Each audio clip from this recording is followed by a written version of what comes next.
Fala pessoal, seja muito bem-vindo a mais um vídeo do canal. No vídeo de hoje eu vou trazer uma atualização sobre o GGRC11, tá? Então, um fundo imobiliário bem conhecido que, querendo ou não, pode se beneficiar com a queda de juros aí futuramente, tá? Então, para você que está em busca de boa diversificação de carteira aí, tendo fundos imobiliários aí do setor de logística, se inscreve no canal aí, tá? E não se esqueça aí de deixar o like aí pro vídeo hackear nas pesquisas, ok?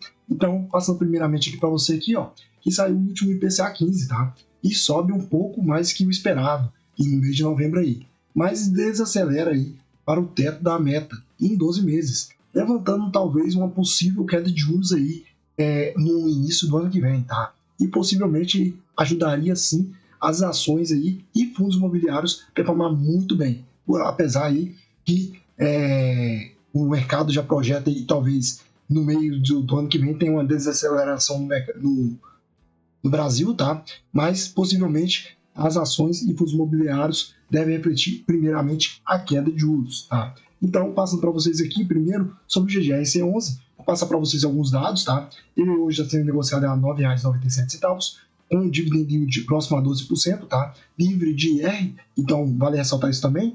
E o preço dividido pelo valor patrimonial 0,89. Então tem uma boa simetria de risco ainda, tá? Então, teoricamente, apesar que ele já andou bem no último ano aqui, ó, já subiu 11,65%, descontado a inflação, tá? Ele já andou bem aí, então, mesmo assim, ainda está com o preço dividido pelo valor patrimonial abaixo de 1. Então, tem uma simetria de risco ainda positiva. A liquidez diária dele é em torno de 9,38 milhões de reais, tá? Então, facilmente você compraria esse fundo imobiliário e vai ressaltar abaixo de R$ 10 ainda, tá? A gente consegue ver que ele tá aí, tem representatividade em vários estados, tá? Então, ele está aí em 11 estados. E, querendo ou não, isso é bem importante porque tem uma diversificação geográfica, tá? E, além disso tudo aqui, ele tem boas participações também aí em alguns estados, como São Paulo, ele detém aí 11 galpões aí, tá? 5 aqui em Minas Gerais, 4 no Rio de Janeiro e 4 no Paraná. E Goiás representando em 3 galpões aí que ele detém lá. Então, querendo ou não, está bem diversificado.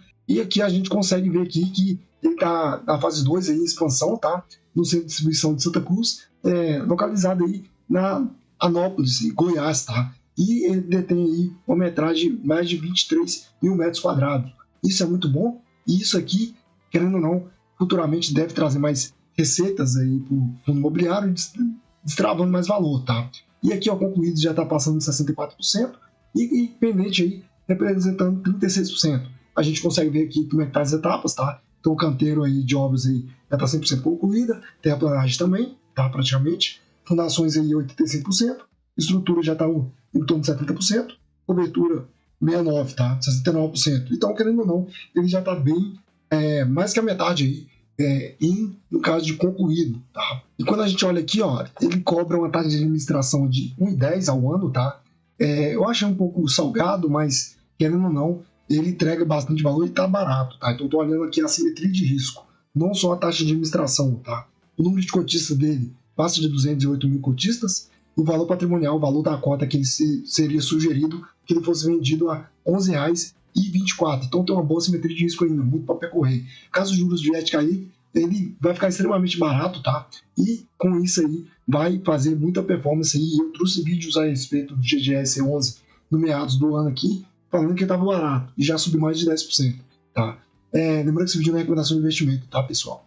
O último rendimento foi em torno de 10 centavos por cota. A vacância dele está em 4,8, subiu, tá? Então, querendo ou não, algo que a gente deve ficar de olho para ver se vai continuar subindo, mas está tranquilo ainda, tá? E a quantidade de ativos galpões que ele tem está tranquilo ainda. Cotas emitidas passa de 214 milhões, tá? E o valor patrimonial do tamanho do fundo é de 2,4 bilhões de reais. Então, o fundo imobiliário até que teoricamente grande, tá? Quando a gente olha que o dividend yield está pagando 1% aí em novembro, tá? E, querendo ou não, ele está se mantendo aí, entregando bastante retorno, vamos dizer assim, bom dividend yield. E pagando aqui regularmente aqui os 10 centavos por cota. Então, querendo ou não, apesar que, como eu mencionei para vocês, né, normalmente a cotação sobe, o dividend yield tende a cair, né? Mesmo ele pagando aquele mesmo dividendo, porque a cotação sobe e o dividendo, por mais que ele se mantém, você estaria comprando uma ação, um fundo imobiliário teoricamente mais caro, tá? Então, querendo ou não, o dividend yield dele tende a diminuir. mesmo assim ele está conseguindo manter ainda, tá? Então isso é uma coisa que é positiva. Quando a gente olha aqui abaixo, aqui no caso, as receitas, vou pegar aqui o outro indicador, quando a gente olha aqui as receitas, total de receitas, tá? Setembro representou um pouco mais de 17 milhões, e em outubro aí já tem uma melhora, passando de 20 milhões aí. Então, querendo ou não, teve um bom aumento aí, tá? A receita de locação, que é importante, né? Que ele tem que receber, no caso aqui em setembro foi em torno de 15 milhões, e aqui ele quase se manteve, foi levemente aí, 15,9 milhões aí, tá? Então, querendo ou não, também teve uma melhora aí no mês de outubro. Quando a gente olha aqui o resultado em caixa, tá? É importante também a gente olhar. Ele fechou aqui no mês de setembro com 3 milhões, tá? E uma melhora aqui no mês de outubro aí, subindo para 16 milhões aí aproximadamente. Então, o resultado em caixa também melhorou, tá? Então, ele está conseguindo aí ter uma boa eficiência também, e com isso aí é muito importante a gente acompanhar os números também de GGS11, porque querendo ou não, a gente quer bons fundos imobiliários, a gente deve ficar de olho em tudo que está acontecendo, né? E aqui, ó, e passando para vocês aqui, no caso de distribuição da receita, né? É bem interessante que tem uma boa diversificação, olha a quantidade de empresas, Ambev, Americanas, Eletro, a Covolan, tá? Então, VW, então tem bastante empresas aí que ele detém dentro dele, tá? Renault, tá? Então, querendo ou não, são boas empresas e bem conhecidas, tá? No nosso dia a dia. Quando a gente olha aqui também, ó, o índice aí, né, que ele pega de reajuste, a boa parte que é IPCA, tá? IPCA é em torno de 90% aproximadamente, e a gente está acompanhando também que o IPCA aí, ele a médio e longo prazo aí, ele tá tendo boas taxas, tá? Então, querendo ou não, ele também tá ganhando aí com reajustado aí o IPCA. E o IGPM representando 7,5%. Quando a gente olha aqui a tripologia, tá? O segmento, a boa parte que 67,09% é galpões logísticos, tá? Industrial, galpões industriais representando 17,5%, tá? E híbrido aí representando um pouco mais de 15%. Então, também ele está bem diversificado. E aqui, ó, uma coisa que eu gosto de olhar bem, tá? É o número de cotistas, se vem aumentando, se vem diminuindo, tá? E ele está constantemente aí, aumentando mês após mês. E possivelmente, na hora que os juros vier de cair, rapidinho isso aqui bate mais de 250 mil, tá? Então, é onde eu tô falando. A gente, no momento atual, os fundos imobiliários já performou bem, né? O mercado já está projetando uma queda de juros, as ações estão subindo já, os fundos imobiliários descontados, que já estavam bem extremamente descontados, já está performando bem já. Então, possivelmente, na hora que os juros vier de cair, os fundos imobiliários já andou mais de 20% possivelmente, tá? Não estou garantindo nada, mas possivelmente deve refletir isso. Por quê? O mercado projeta que lá na frente os juros deve cair, e já está andando já. Então, na hora que vier de cair, talvez eles andem de bem mais. Por quê?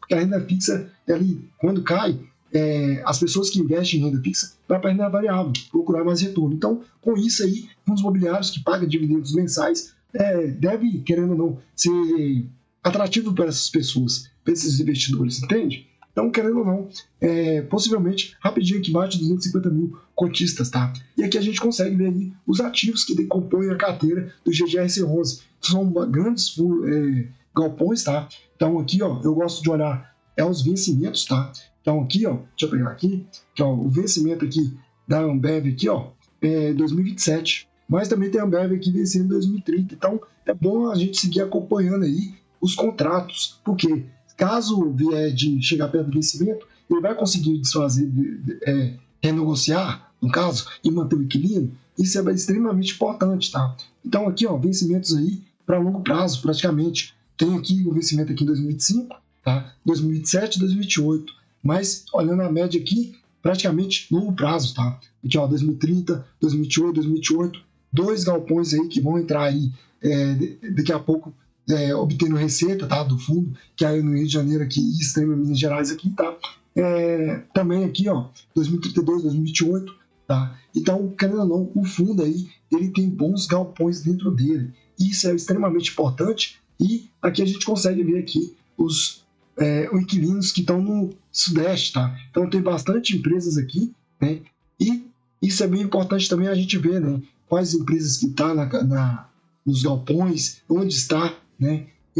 O contrato, qual prazo. Isso é extremamente importante para a gente que é investidor aí, no caso de GGS11. Então, esse GGS11, compra dividida pelo valor patrimonial, ainda pagando um bom dividend yield, o que você está fazendo no momento atual. Você está comprando, está vendendo, está mantendo, aumentando a participação? Comente que eu quero saber, tá? Então era isso que eu queria trazer para vocês no vídeo de hoje, sobre o ZGRC11. Não esqueça de se inscrever no canal e até a próxima, pessoal.